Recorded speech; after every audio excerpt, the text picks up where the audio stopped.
uma primeira grande questão aí, que eu sei que o pessoal deve estar curioso. E a anomalia magnética do Atlântico Sul? Que o pessoal já falou pra mim, até o mundo vai acabar, cara, por causa dessa anomalia e tal. Por que que é bem no Brasil? Por que que é bem aqui? Não podia ser em outro lugar. Não, a anomalia é um fenômeno bem interessante, né? Porque a gente pode imaginar a Terra tem uma espécie de ímã, né? Mas grosseiramente falando. E esse ímã, a gente pode imaginar que ele está centrado e girando junto com a Terra, mas na verdade ele não está centrado, né? E e o fato dele não estar centrado, ele provoca um dos lados a ter uma intensidade menor, né, aparente, enquanto o outro lado aparenta ter uma intensidade maior. Junto, é como se tivesse também outros pequenos ímãs, que são outros momentos de dipolo, né? Uhum. Então, a combinação desses efeitos da posição do ímã, né? Na verdade, não existe o ímã, né? É um monte de corrente que Exato. ocorre no núcleo externo, né? E essa circulação acaba levando à formação do campo magnético. Mas daí isso gera anomalia magnética, que é bem interessante. Tem vários aspectos interessantes da anomalia magnética, né? Um deles é que permite partículas de alta energia que ficam aprisionadas no campo magnético. Elas têm possibilidade bom, é um movimento um pouco mais complexo assim para explicar, mas basicamente elas ficam girando ao redor das linhas de campo, elas fazem uma deriva ao redor do planeta, né? Uhum. E também tem movimento de oscilação entre um polo e outro. Só que como o campo magnético é menos intenso no nosso lado, elas têm uma possibilidade de espelhar, de retornar nesse ciclo um pouco mais perto da nossa atmosfera. Isso significa que ela tem uma chance maior de colidir com a atmosfera. Daí, nessa colisão, acaba alterando a própria ionização, daí perturba sinais de rádio, transmissão, então, de sinais de sistemas de posicionamento. E tudo isso é uma área inteira, não é, de interesse específica na parte dessa camada ionizada, a ionosfera, que acaba sendo afetada por esse tipo de fenômeno. E é um fenômeno parecido com a aurora, né? Basicamente, é mesma ideia de aurora, a única coisa que a aurora é uma configuração diferente do campo geomagnético, você realmente vai nos polos e elas mais facilmente penetram na atmosfera. Isso. Então, é um fenômeno parecido com a aurora, né, no final. Uhum. E essa anomalia aí do Atlântico Sul, ela pode ir derivando também, né? Ela pode ir mexendo, porque... Como é um sistema de correntes, Isso, então, basicamente, se observa que ela está derivando em direção do Pacífico, né? isso. E, além disso, eu tinha falado em vários pequenos ímãs que estão ali, ela parece... desculpa.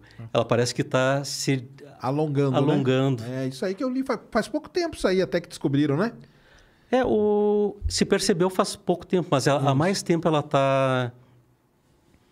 Eu acho que tem reconstruções de pelo menos um século. Uhum. E essas reconstruções indicam que já estava realmente tendo... Já estava fazendo, entendi. Tinha uma tendência para isso, né? Legal. E isso aí cria uma zona onde o pessoal evita passar com satélite, essas coisas. Como tem esse fluxo maior de partículas, essas partículas são bastante energéticas, então elas acabam alterando os componentes semicondutores, né? Uhum. Então, se você tem um elemento, o semicondutor, que depende justamente das características do material, se você começa a implantar um próton que não deveria estar lá, ou você gera qualquer outra anomalia, você muda as características. Por exemplo, muda as características de um transistor ou de um circuito. E aí pode dar uma pane num satélite, alguma coisa. Dependendo da partícula, é muito comum, por exemplo, ter esses efeitos de problemas de memória, por exemplo. Certo, entendi. Então, para evitar danos maiores, somente...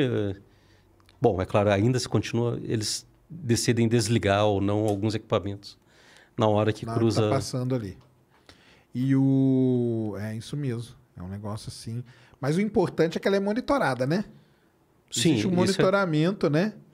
Geomagnético, vamos dizer assim, e se acompanha, né? Até a intensidade e tudo mais, né? Porque pode medir vários parâmetros diferentes, Sim. né? parâmetro, é claro, importantíssimo é o fluxo de partículas, fluxos de elétrons, de prótons e outras partículas também que eventualmente estão aprisionadas ali e que vão acabar afetando cinturões de radiação. Então, isso foi descoberto logo no início, né, da era espacial. Porque foi quando isso aí é um negócio que é legal pra caramba. Exato. Porque foi quando o nosso querido Van Allen, né? Que não é Van Halen, poderia, né? Porque o pessoal fala assim, e o Van Halen? Van Halen é a banda, tá? O pesquisador é o Van Allen, né? E o primeiro satélite norte-americano que foi lançado ao espaço, Discovery 1, né? Discovery, né? Que chamava? É Discovery, né? Acho que foi o outro, foi o... Como que chamava o primeiro satélite? Não é Discovery 1, né? Não, deu um branco agora, Explorer. Explorer, isso mesmo, Explorer 1. Isso mesmo. Ele foi lançado para medir isso, né? Exato. Mas tu sabe que o fato interessante é que os cinturões de radiação foram descobertos porque no momento em que o instrumento não funcionou. Porque ele saturou, não é? Entendi. Quando ele saturou, se percebeu que tinha algum problema, então alguma coisa diferente estava acontecendo ali. E aí ele descobriu o cinturão que levou o nome dele, né? Exato. E que a galera da Conspira, que eu brinco, fala que o homem não foi na Lua porque não tinha como passar pelo cinturão de Van Allen. Isso. Mas aí é importante falar pro pessoal que, primeiro, né? Ele não é a intensidade dele é variável, né? Exato. Varia nele, né? Dependendo da atividade. Dependendo da atividade. E quando mandaram o homem pra Lua, mandaram ele meio que tangenciando o cinturão, né? Não mandou ele passando no meião ali, né?